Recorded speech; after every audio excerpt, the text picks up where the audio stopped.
Já estamos ao vivo. Isso. Já passamos 2 minutinhos. Boa tarde, Mara.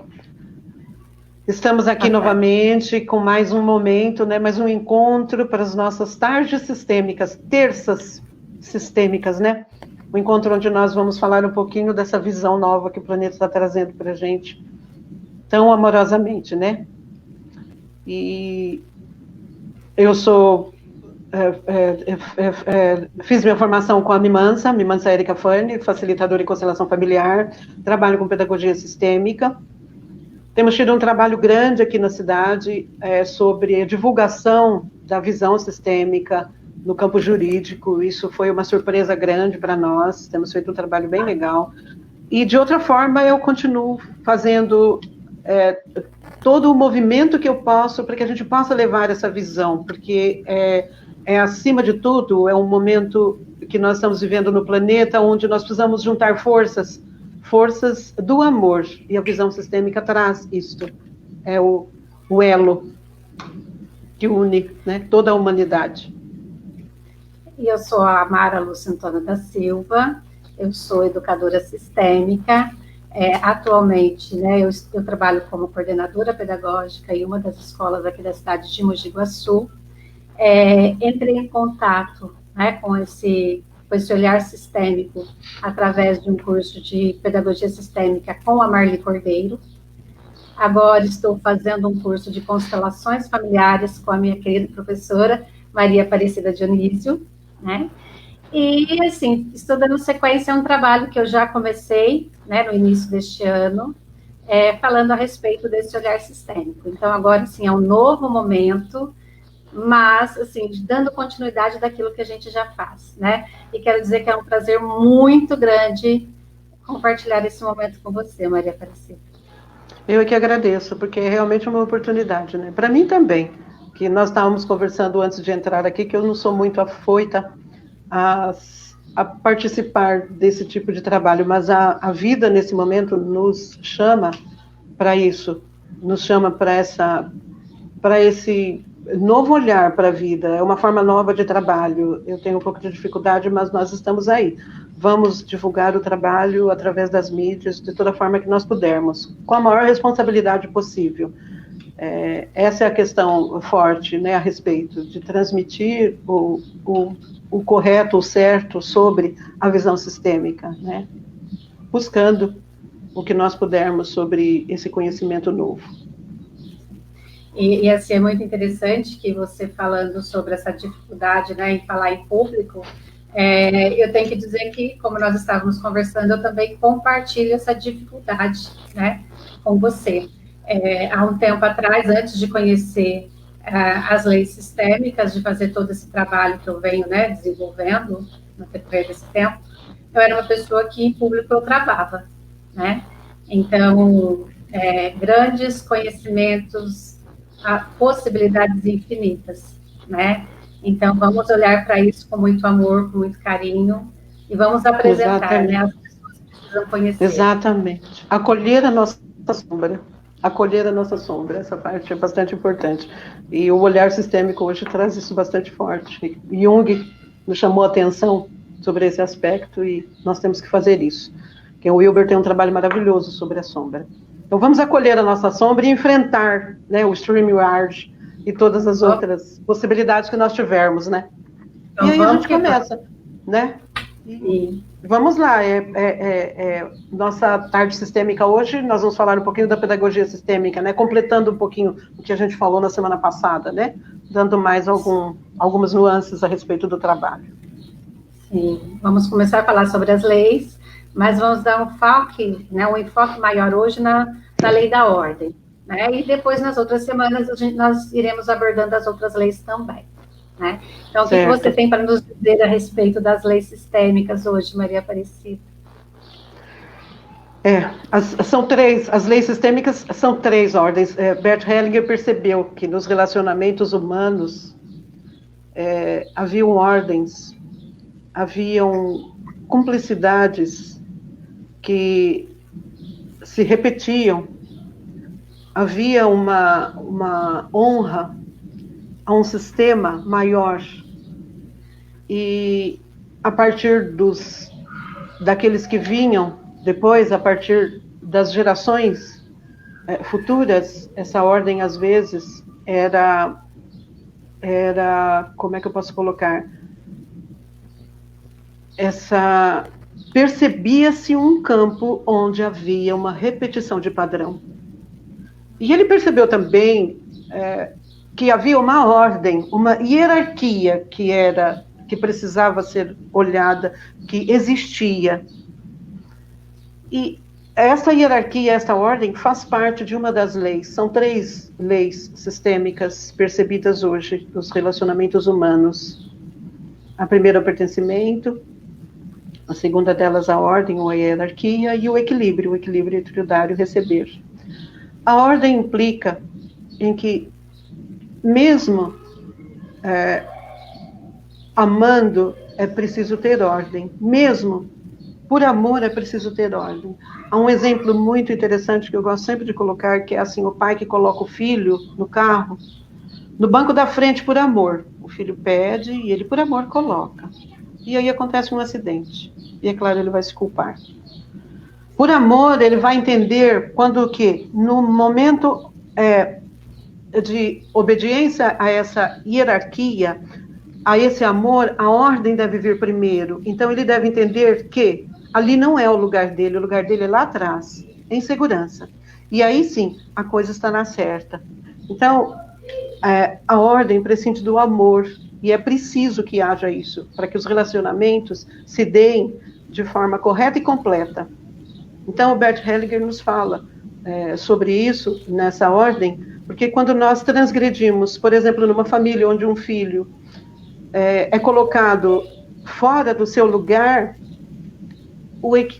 ele transgride o equilíbrio dessa família.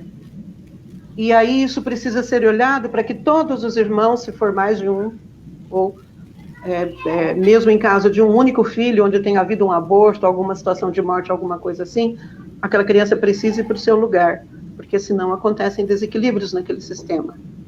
Então, a ordem traz... Pois não. Assim, eu achei muito... Quando eu ouvi isso pela primeira vez, eu achei muito interessante, ao mesmo tempo também muito profundo, porque, para mim, o amor vinha acima de todas as outras leis, né? Porque você tendo amor, todas as outras coisas acabariam acontecendo por uma questão de amor, né? Você ama, então todas as coisas vão se encaixando. Quando eu ouvi, né, essa frase de que para ter amor precisa haver ordem, né? Eu falei assim, gente, né? Isso é muito profundo, isso é muito forte, e compreender o que isso realmente significa é muito importante, né? Porque às vezes a gente está dentro ali de um problema, e a gente fica naquela coisa, nossa, né? Mas olha, eu vou fazer isso, a pessoa vai ficar chateada, ela vai ficar decepcionada comigo, mas, nossa, né? Vamos pensar aí enquanto mãe e filho. Aí o meu filho quer tanto isso, e eu, enquanto mãe, eu estou vendo que eu não posso fazer, mas se eu falar não para ele, nossa, como que vai ficar? Quando eu entro nesse dilema, eu estou saindo, né, descumprindo essa lei da ordem, né, porque eu estou permitindo que o meu filho entre no meu lugar de mãe, decida aquilo que é da minha responsabilidade decidir, passando para ele uma responsabilidade que ainda não é dele, né? E aí as consequências elas vêm, né, Maria Aparecida? Exatamente. As consequências elas vêm. Como você disse, a questão de colocar uma criança sentada na frente enquanto ela ainda não tem idade, eu vou ter que lidar com as consequências dessa escolha, e tem N outras possibilidades por aí, né? Exatamente. Eu provoco, quando eu não interpreto dessa forma, quando eu transgrido essas questões, eu provoco conflitos, né? E aí o equilíbrio do sistema então, é mexido.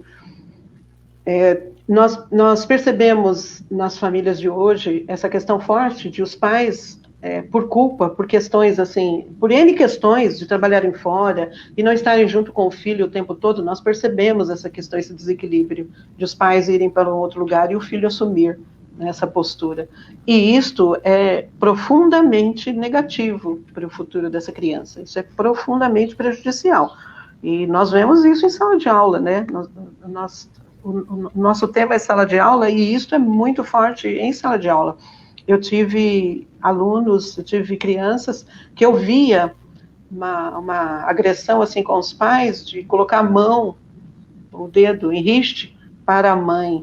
Então você imagina a desordem que essa criança tem dentro dela, a desordem que os pais estão provocando, porque por culpa, por algum motivo, por alguma situação que os pais passaram, né? Ela saiu do lugar e a criança vai e toma conta. A criança também faz isso por amor, na maioria das vezes. Ela faz isso para sobreviver dentro do sistema.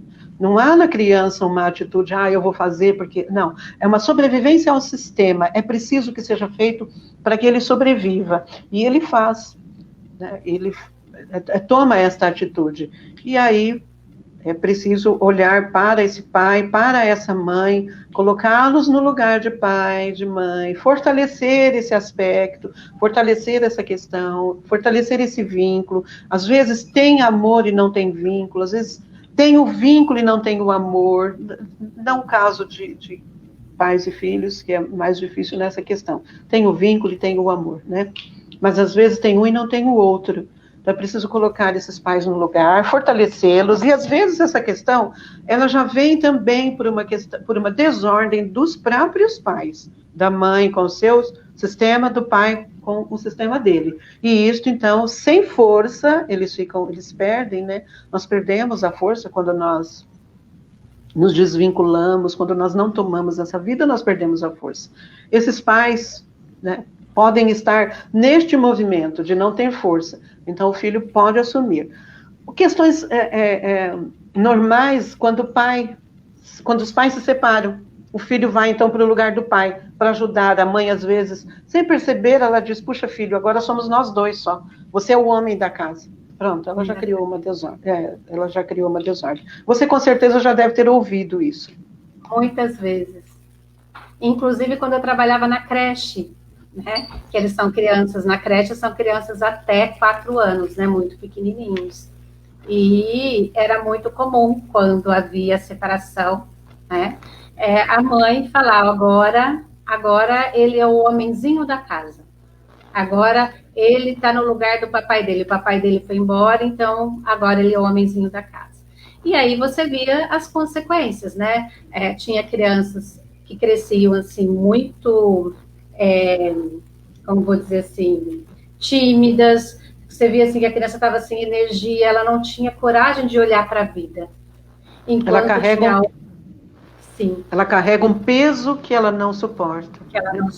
Enquanto Exatamente. Outros saía brigando com todo mundo, batendo em todo mundo, né? Que também é uma forma de mostrar que ele não está dando conta daquele peso que não é dele. Né? Exatamente, ele não está dando conta. Você falou uma coisa, Maria Aparecida, que eu também acho muito interessante, que eu gostaria que a gente aprofundasse um pouquinho. Quando a gente fala, né, através desse olhar sistêmico, que quando eu não estou no meu lugar, eu perco força, né? O que quer dizer exatamente isso, perder força? Quer dizer, eu sou a mãe, mas eu não ocupo o meu lugar de mãe, eu deixo que a minha filha fique ali nas funções da mãe, porque, né, por N motivos, eu saio do meu lugar e coloco a minha filha ali. Por que eu perco força? O que significa exatamente isso? É possível? O Bert Hellinger falava sempre uma coisa muito importante, e a gente vai aprender isso ao longo, né, da nossa vida enquanto estudante de constelação, né? Nós vamos passar uma vida e não vamos entender completamente, mas a base de um desequilíbrio no sistema, a base é sempre o pai e a mãe, não a base do desequilíbrio, a base de um sistema é sempre o pai e a mãe.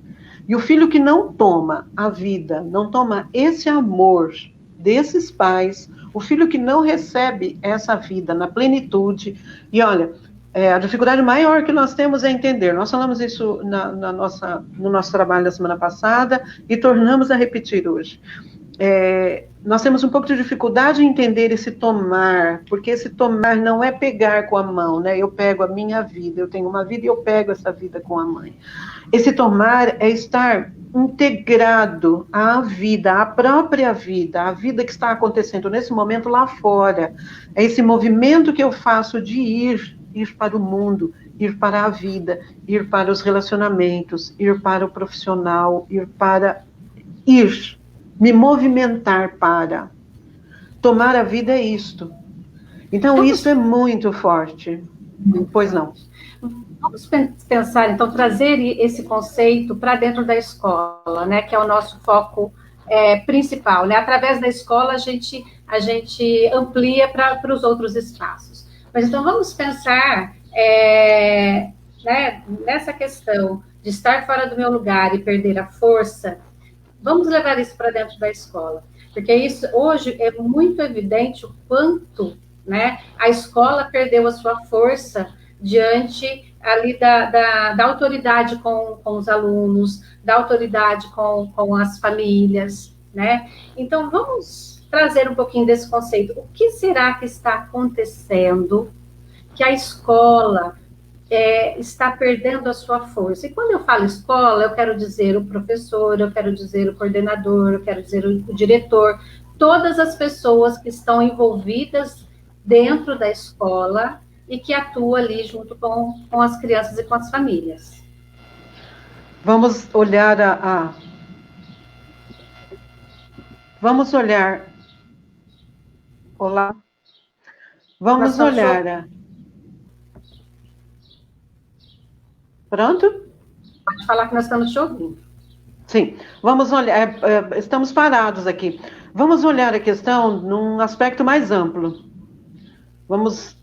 Não podemos olhar essa questão de forma simplista, olhando apenas a escola.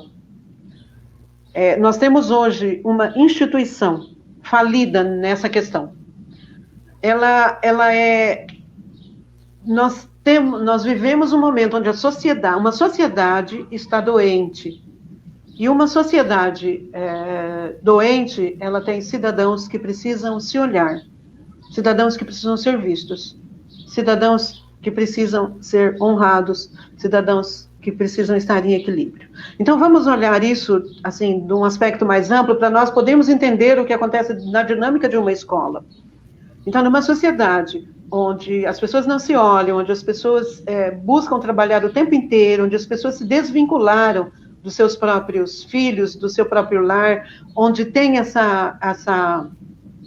onde falta esse amor entre as pessoas, você imagina o que isto, no todo, vai causar. E a escola, é perceptível dentro da escola, Mara, só para te notificar, aqui está travado, tá? Eu não sei se é meu ou se é de vocês. Tá. A gente aqui está te ouvindo perfeitamente.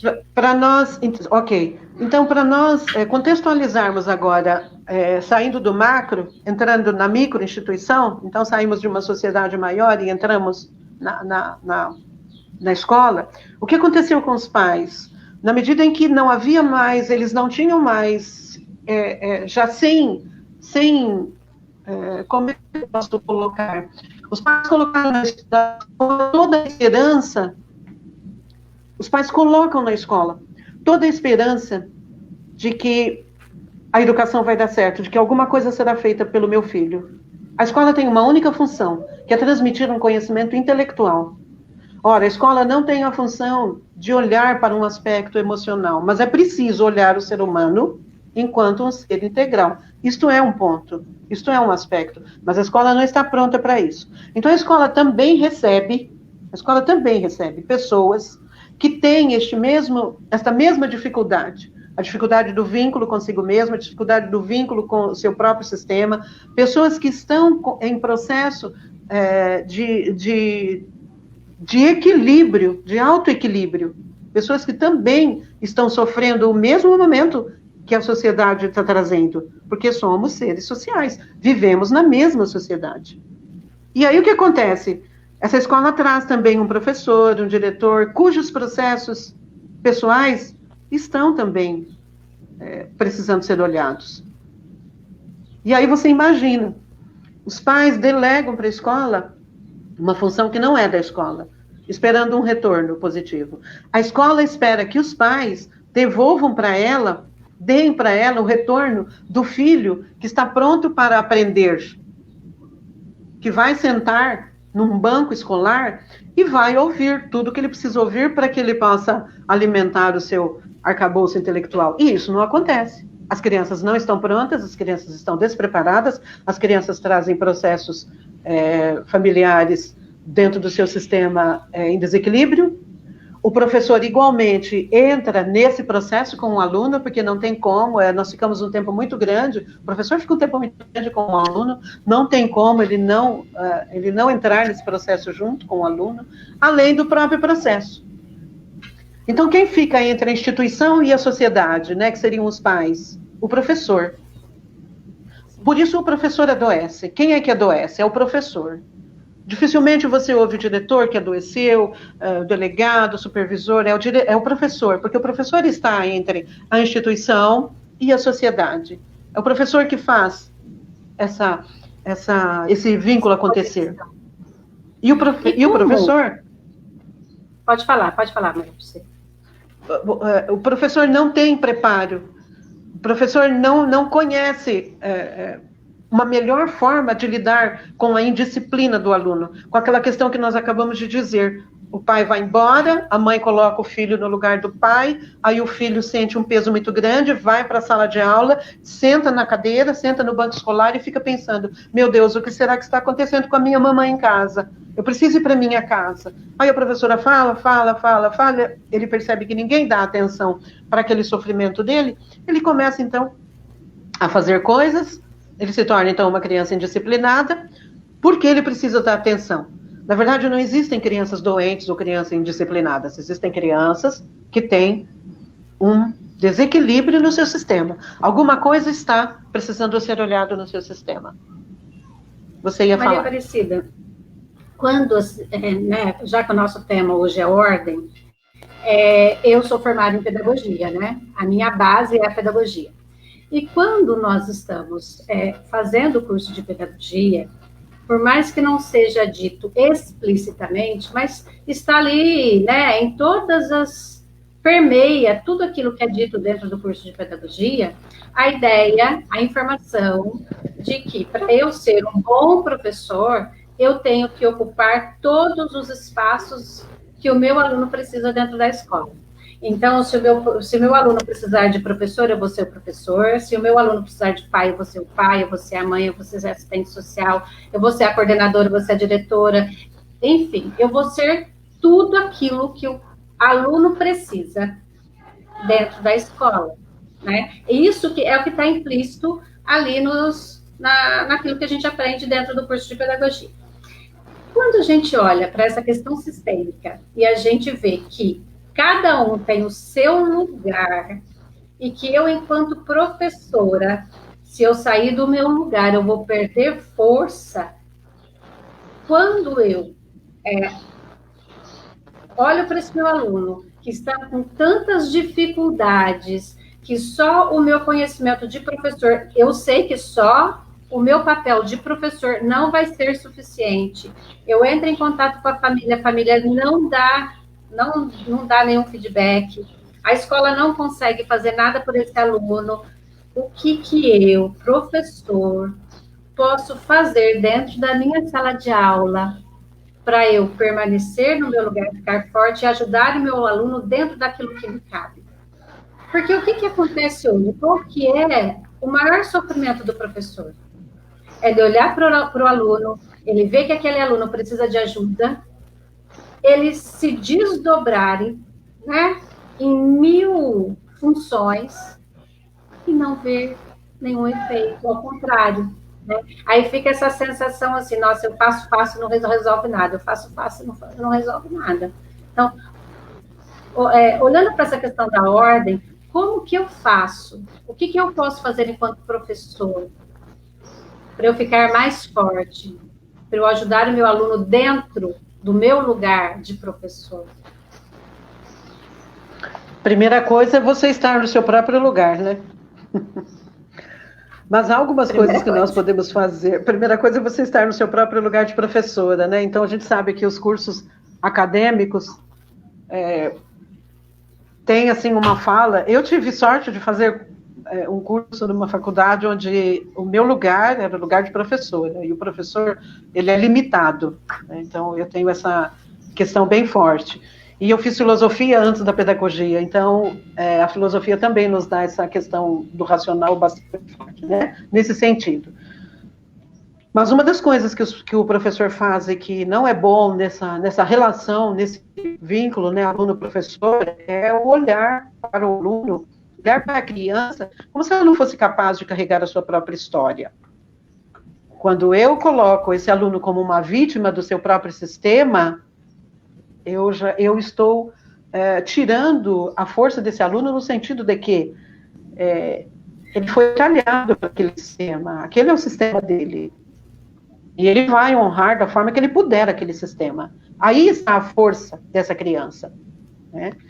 E quando eu tento tirar isso, ficando com pena, coitadinho, eu tenho que fazer alguma coisa, eu tiro dele essa honra, essa força, eu tiro essa dignidade que ele tem de poder carregar o seu próprio sistema. Na verdade, é uma coisa que os professores não entendem, os professores entendem, né? É uma cultura que aí eu colocaria sendo do brasileiro, essa questão da vitimização, da pena, do coitadinho. Então, passa quase a ser uma cultura de sentir pena da criança. Eu espelho nessa criança o meu próprio sofrimento, então eu sinto pena dessa criança. E essa criança não é digna de pena, ela é digna de respeito, porque ela consegue carregar aquilo. Ela consegue viver naquele sistema. Então, o primeiro momento é o respeito a isso. E o segundo momento é compartilhar o amor e o carinho. Compartilhar amor e carinho não significa acolher, levar para casa, fazer o que eu posso, não posso, ficar no lugar do pai, no lugar da mãe, não significa nada disso, significa apenas amar. Amar, o amor profundo, ele é silencioso, ele respeita o outro, naquilo que ele é, naquilo que ele está trazendo. Esse amor, ele é silencioso, ele compartilha a mesma dor sem precisar falar.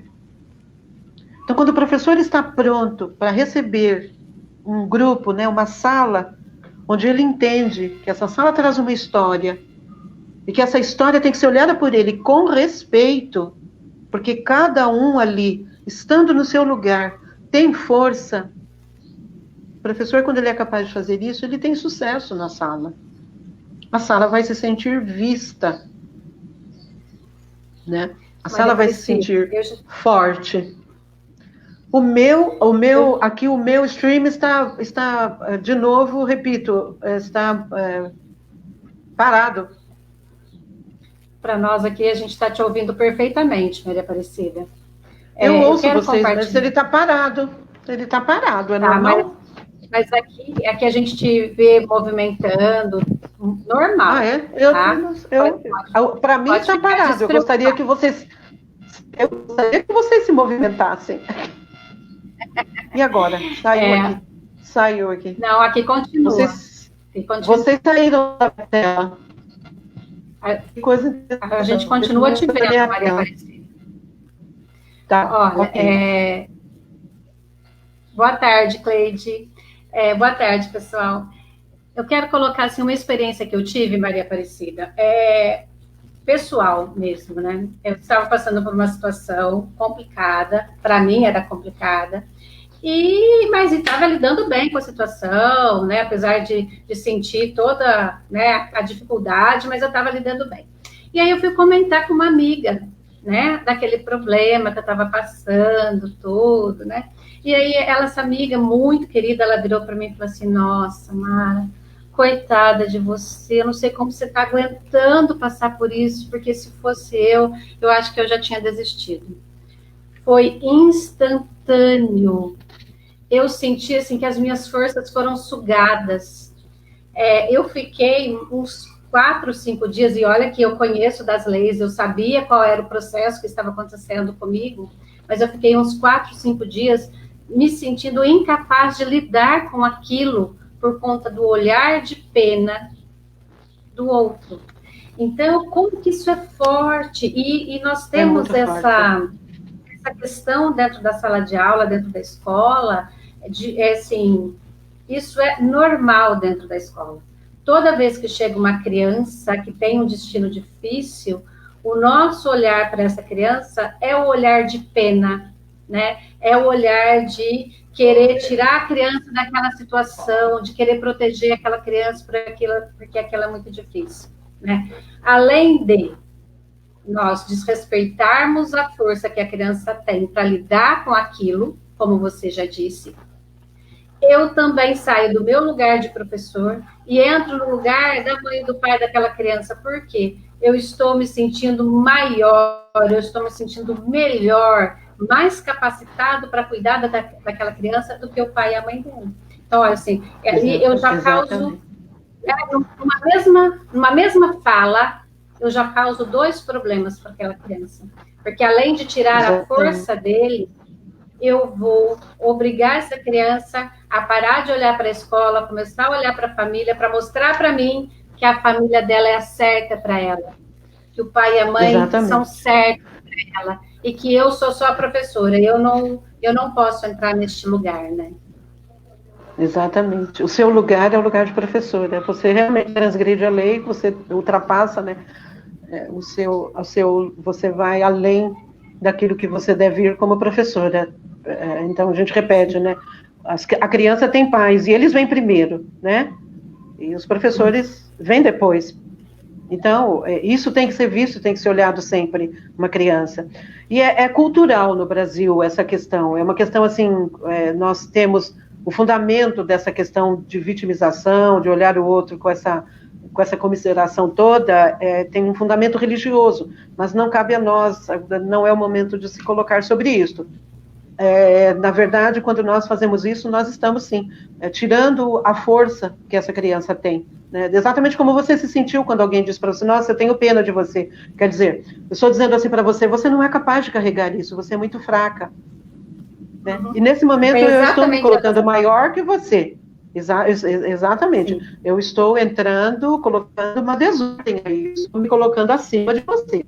Então, quando eu olho essa criança e percebo que ela é capaz de carregar o próprio sistema, porque ela está ali, aqui é o sistema dela. Quando eu honro isso, quando eu torno essa criança digna, olhando para ela com amor, aí sim eu ajudo. E não é um ajudar que precisa, que tenha que haver um ato em si. É apenas o amor, e a gente, vamos repetir isso, o amor ele é quieto. Nesse momento, essa relação de aluno e professor, tem que haver esse amor quieto, esse amor que ajuda de longe. O aluno sabe que se ele precisar de você, você estará lá. Né? É aquele dizer, tá tudo bem? Sim.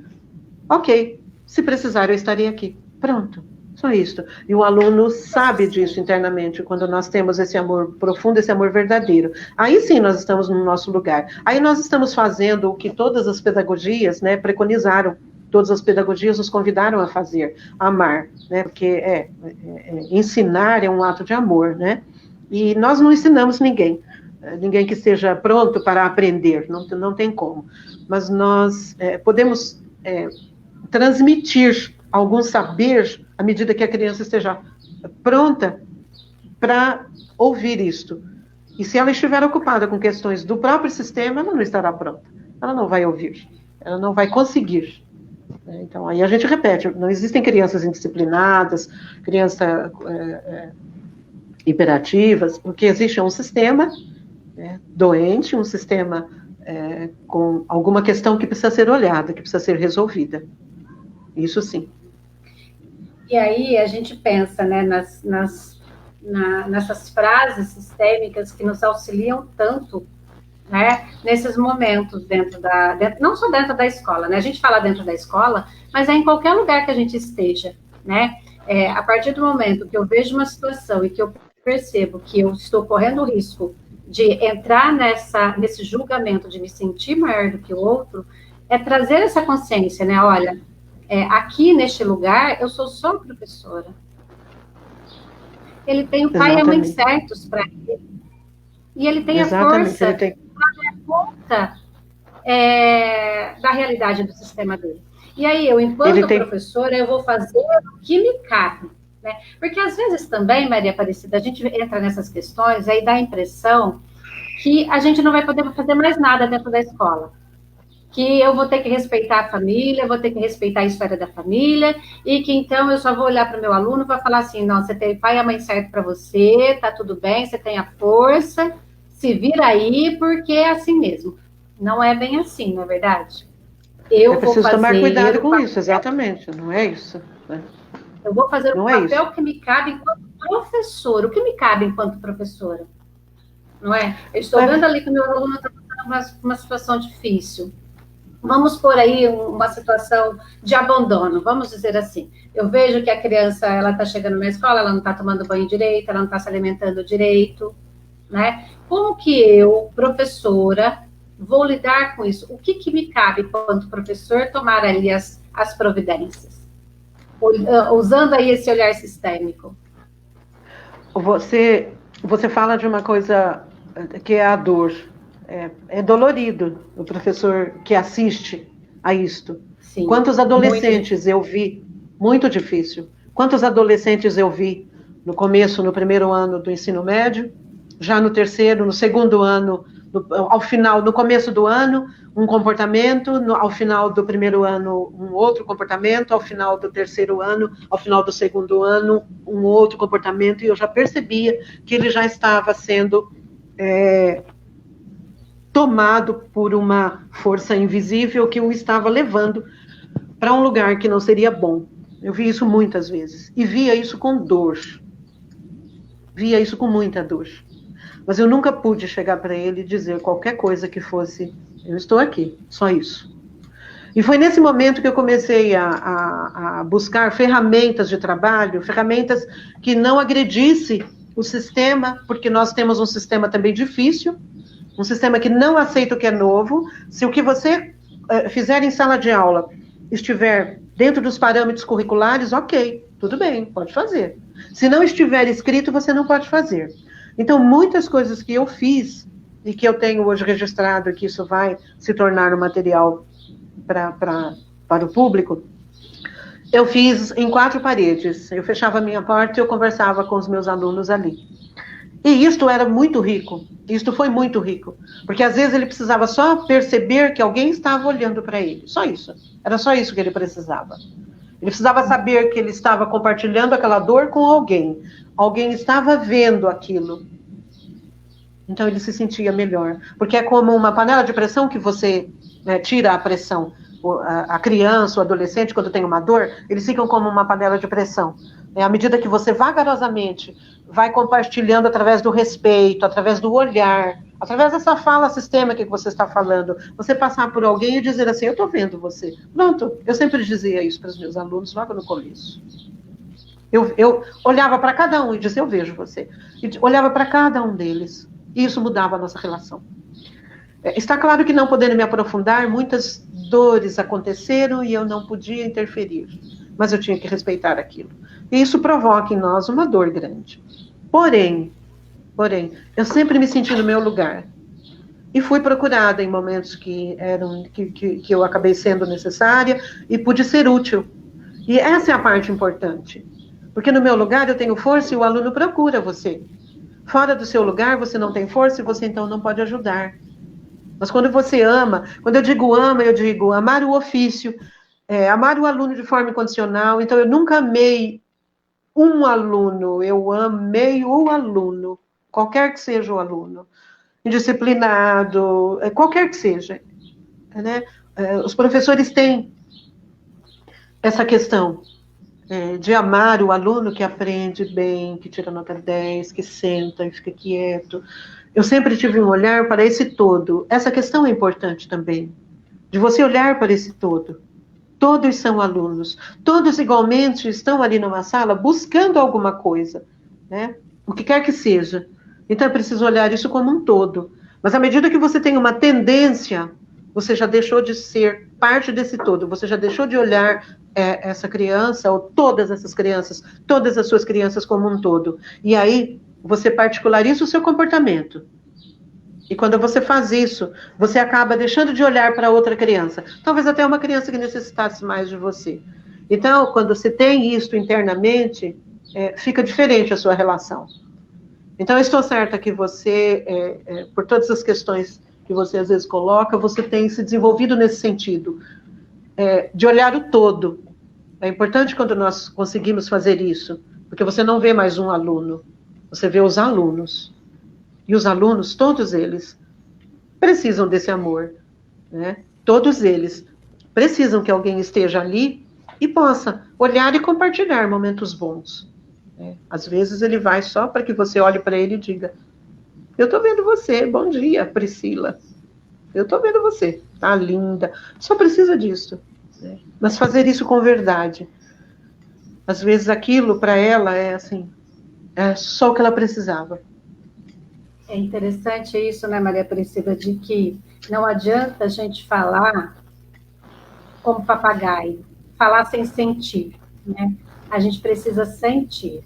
E assim, o que eu venho descobrindo, né, através deste caminho que eu estou trilhando da educação sistêmica, do olhar sistêmico, que há situações em que eu não vou poder resolver, por mais que eu queira, né? Não é da minha competência resolver. E quando eu me deparo com uma situação como essa, o que eu posso fazer? Eu vou fazer aquilo que me cabe, no caso hoje eu sou coordenadora. Vou ver o que me cabe enquanto coordenadora. Vou fazer tudo aquilo que me cabe enquanto coordenadora. E vou entregar. Entregar significa, eu vou fazer o que me cabe fazer e vou confiar que vai acontecer o melhor para aquela criança. E parar de ficar cobrando, de ficar exigindo, de ficar lá o tempo todo lembrando, né? Mas eu falei, mas eu pedi, mas eu fiz relatório, mas isso, mas...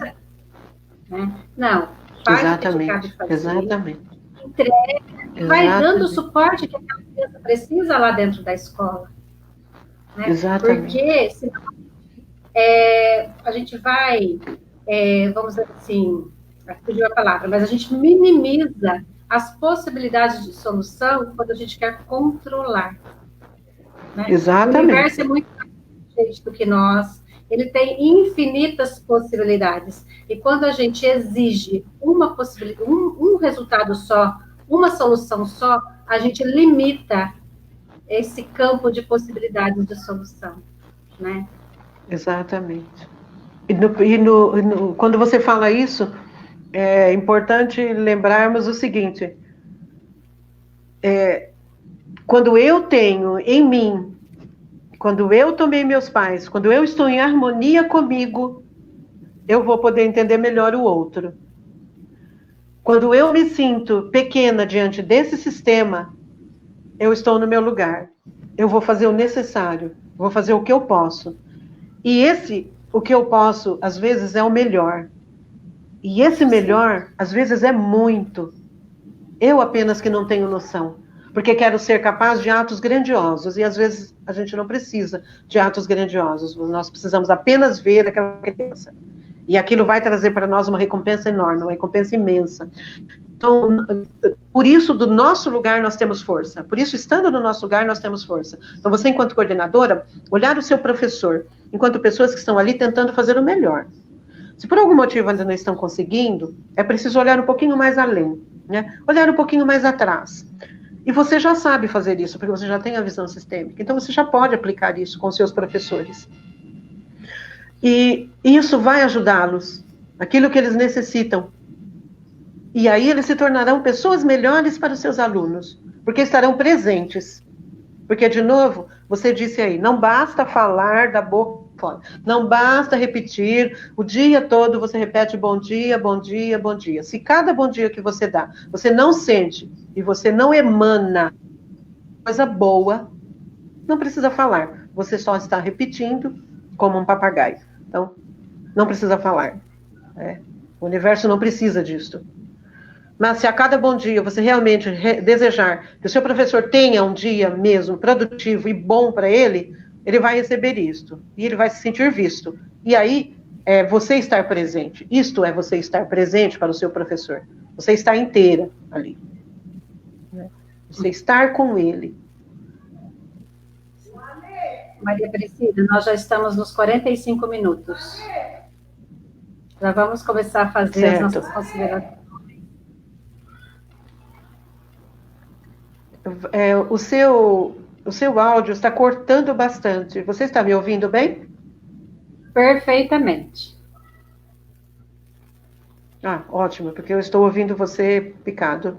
Então, eu termino aqui, primeiro convidando, né, as pessoas a estarem conosco na próxima semana.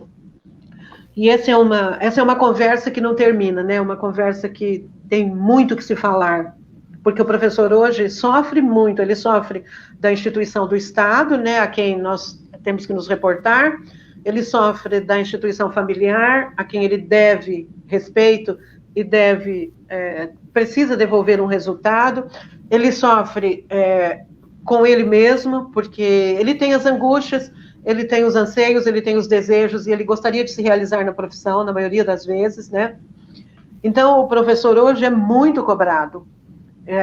E a visão sistêmica, ela traz um novo alento, ela traz um amparo, ela traz uma ajuda na compreensão de um sistema maior. E isso nos ajuda muito, isso nos dá eu não estou mais em sala de aula, né? Mas quando estive, já conhecia. Nos últimos momentos, já conhecia a visão sistêmica, isso me ajudou muito, porque trouxe um alento muito grande.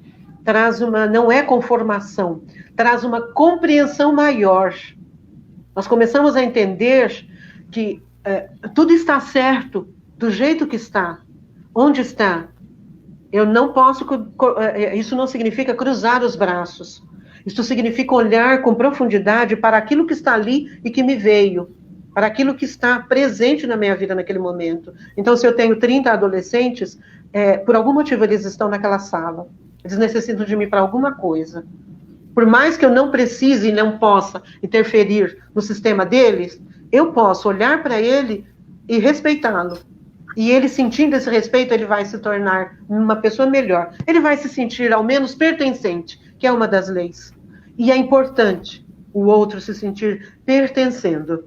Quando eu faço esse acolhimento com amor, eu digo para o outro, você também pertence. Porque todos nós pertencemos.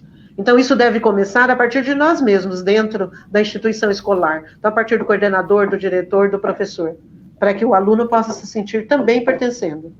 Então, que nós possamos fazer esse movimento de nos olhar e perceber onde é que eu estou nessa história toda, o que é que eu preciso fazer para melhorar, para que eu possa acolher o meu aluno, pertencendo, observando as leis, observando essa ordem, né? Observando essa hierarquia, que os pais vêm primeiro, eu sou apenas um professor.